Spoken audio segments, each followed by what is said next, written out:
I'm Emily. I wear two hats, but I'm going to speak a little bit more about the one I wear at Ballet BC. I'm an artistic director of a company of 17 dancers and many other wonderful people. And I also am here. I have the pleasure of being the artistic director of dance here at the Banff Center. So I have a really wonderful life. And I just want to say, first of all, I'm going to echo a lot of the things that you brought up, Sue. Just such an inspiration. And to be here with all of you who are incredible leaders in our country, I just am honored.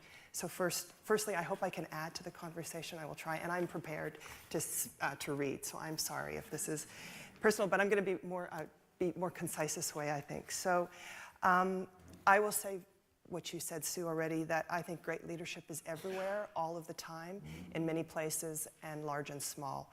As an artistic director, my vision is rooted in asking people to take ownership by making communication and collaboration key. I know those words are used a lot, but they're really hard to achieve. In allowing for risk, and by keeping the art at the center of the room. Again, an easy thing to say, not so easy to maintain. And in acknowledging each person as an individual within a collective. I did a dancer retreat for the first time recently with Ballet BC, and we talked a lot about the difference between individual and collective transformation. This vision has brought people to a shared purpose of excellence and in expression, where an open and progressive way of thinking and a strong behavior of gratitude and generosity defines the identity of the organization at Ballet BC, or at least we hope it does. The vision is about inclusivity, it's about diversity, transparency, it nurtures authenticity. We invite a lot of questioning and more questioning and more questioning. It does this by hoping to inspire leadership both in and outside of the company. So again, all the things you mentioned, Sue. I really feel, actually, that if I do my job properly, I'm invisible, although I know that there are hard decisions to be made, but it's the listening that if I can create an environment that I'm not actually visible, that's the best position. The questions that are driving my thinking about leadership as an artist are, and this started many years ago, what is human potential? How can it be nurtured and supported? What is the greater purpose behind an organization and its vision? Where is the future of dance and the arts in our society? And am I, creating greater meaning and change in the world, a positive one?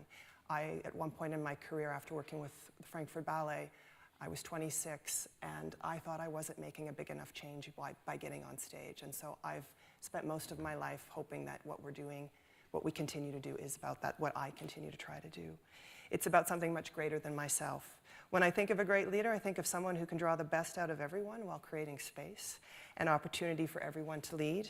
As an artistic director, it has been interesting to explore the dynamics of management while creating a holistic environment within a framework that is focused on innovation and excellence. What I ask of my team, I must ask of myself. I'm not always able to do it. I fail. I make a lot of mistakes, and I have not a lot of the answers. But I try to remain humble and try not to build a silo, which can happen really easily when decisions are being asked of us. For me, it is about growth, first and foremost, for myself and everyone. It is not about what is easy. It is about empowerment versus power. It is about choice versus fear. It's about life. It's multi-layered and it's multifaceted. As a director, the team does look to me to set a tone, and I must take responsibility for that.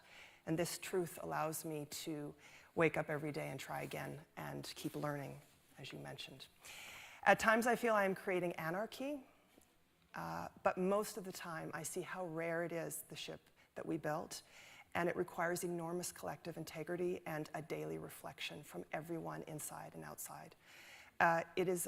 It's in nurturing leadership, it has been important to create an environment that promotes individual choice, which you mentioned, within a framework.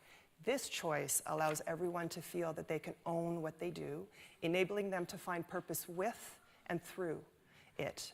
That sense of purpose creates a sense of care for the organization and a sense of responsibility to the vision. And this results in the ability to see a longer line, which is not just about me, it's about a collective effort.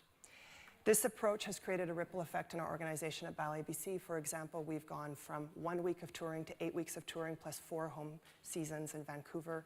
We've been able to have increase in ticket sales.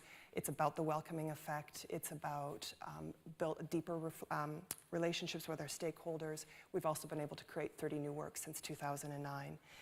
Each of us here today is because we are here because we have roles of leadership. We care about the arts and its future.